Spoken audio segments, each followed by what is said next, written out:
Barakatha Yahweh, Barakatha Yahweh Shah, Barakatha Yahweh, Barakatha Yahweh Shah. All praise to Yahweh, Hashem Yahweh Shah, by Hashem and Kakadash. Now, when you look at the money and the economic situation in America and worldwide, you get a clear picture of what's going on in the Holy Scriptures, the Hebrew and the Greek Scriptures, the oracles of God. Everything becomes clear because it say in 1 Timothy, I think 6, it says that the love of money is the root of all evil. You see, and so you're going to get to the root of the problem of where evil is coming from when you look at the money. Now, when you go into Revelation, the 2nd chapter, verse 9, it says, I know thy works and tribulation and poverty. So he's talking to his people, and he's saying, I know thy poverty. Okay, so then he's telling his people, I know thy poverty. And then he's telling the other people, what is he saying to the other people? That will even identify them. Because he's telling them, I know thy works. His people, I know thy works, and I know thy poverty. Now let's see what he's saying to these other people. Because this is so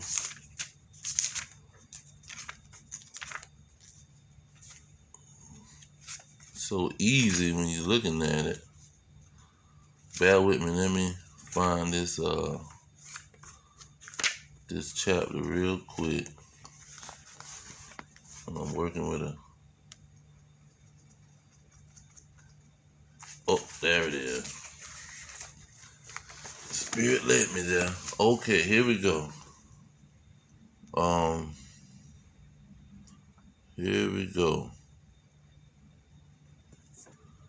Obadiah in verse 10, it says, for thy violence against thy brother Jacob, shame shall cover thee, and thou shalt be cut off forever.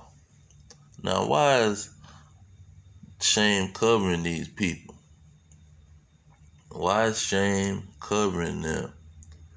Now, when you jump over to verse 3 in Obadiah, talking about Edom, it says, the pride of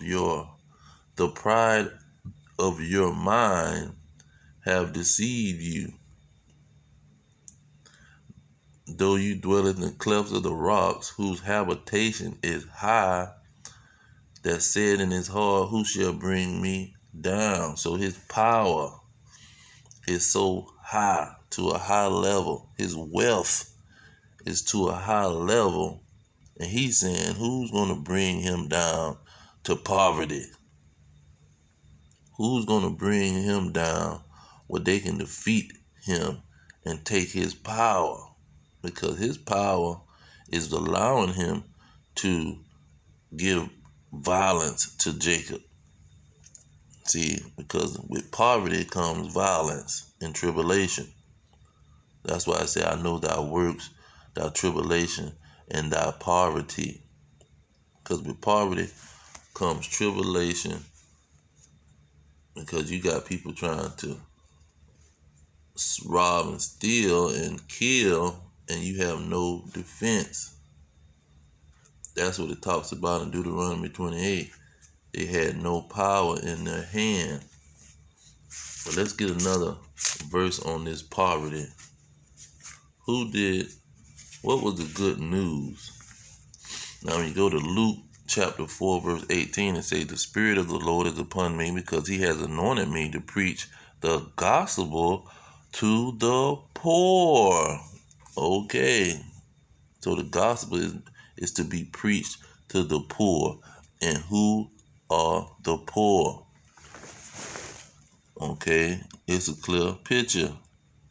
Now this is the wealth gap here in America, but this is in every so-called European nation that's ran by Esau, Edom, the so-called white man.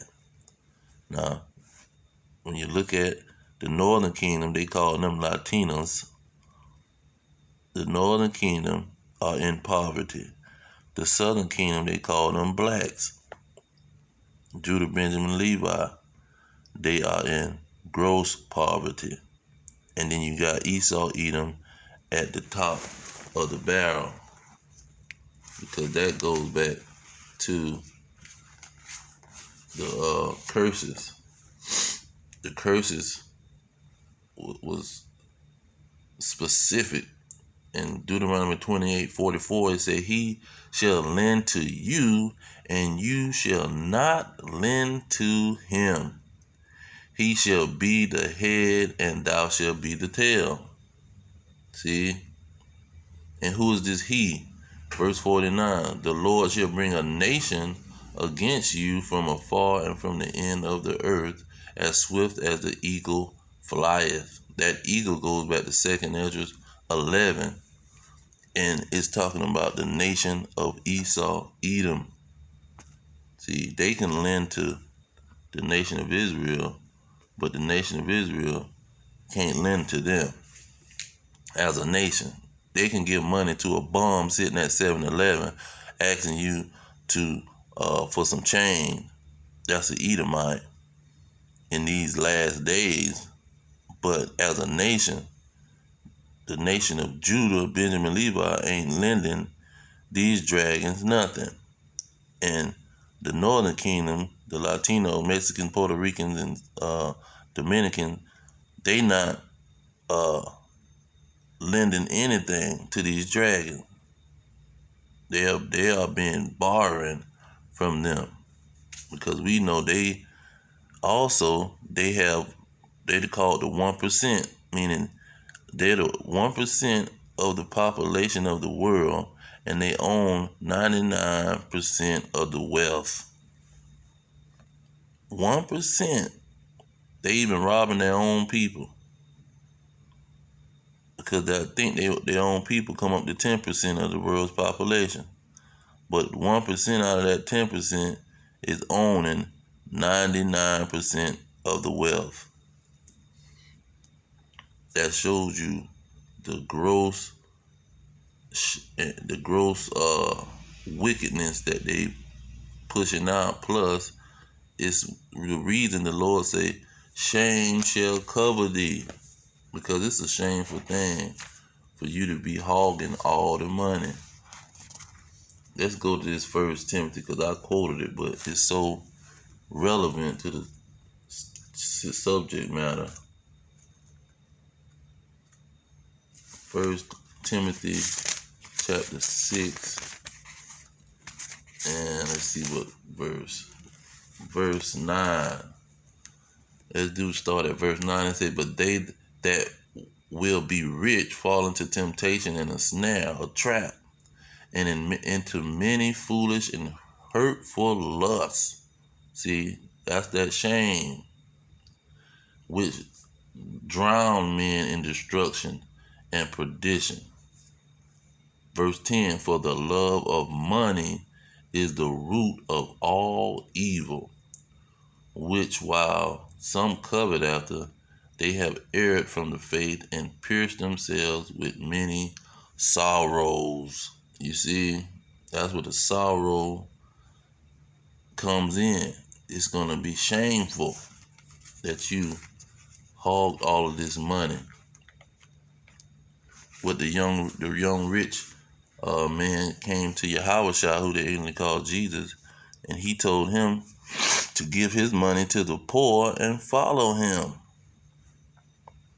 He said, "I'm keeping all the commandments. I'm obeying God." But he said, it's much more than you obeying God. You have to follow me, because I'm not about this money. It's bigger than this money.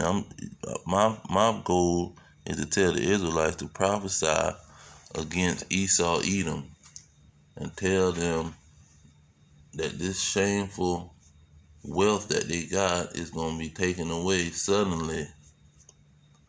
You see, let's get that in Ezekiel, and then I'm going to close out.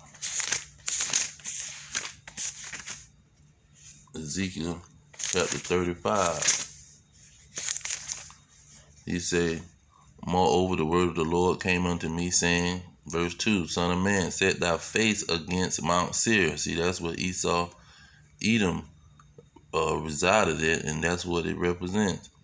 And prophesy against it, verse 3, and say unto it, thus says the Lord God, behold, O Mount Seir, meaning, O Esau, Edom, I am against you, and I will stretch out my hand against you, and I will make you most desolate, meaning he's going to destroy him. He's going to bring him down to desolation. Take all of his riches. You see, take all of his wealth. Jump down to verse 15. He said, as thou rejoice in an inheritance of the house of Israel, because it was desolate. So they rejoiced in living in Israel and so-called calling themselves Israelis or whatever they want to call themselves. He say, as you did rejoice at the inheritance of the house of Israel, so they rejoiced that the Israelites fell and lost their homeland. Say, so will I do unto you. You shall be desolate, O Mount Seir, and all of Edom. See, that's what Mount Seir represents, Edom, even all of it, and they shall know that I am Yahweh Ba'ashem Yahweh Shai. And so, when you look in there in Revelations 2 and 9, it goes along with the rest of the Bible. He know our works, he know our tribulations, and he know our poverty. You see, but we are rich because he's going to turn the table and make these Edomites desolate. And then he's going to make us rich. And our riches is not going to be shameful because we got our riches due to the blessing that was gave to us in Genesis 27. And that's why these Edomites got their wealth, because that's a blessing from Genesis. I keep saying Deuteronomy. From Genesis 27, verse 38 through 40. But I'm gonna leave it there. All praises to Yahweh Ba'ashem Yahweh Shai, Ba'ashem Rikah Kadash. Double honors to the elders pushing the truth. Peace to the elect worldwide. Our kingdom is at hand. Shalom.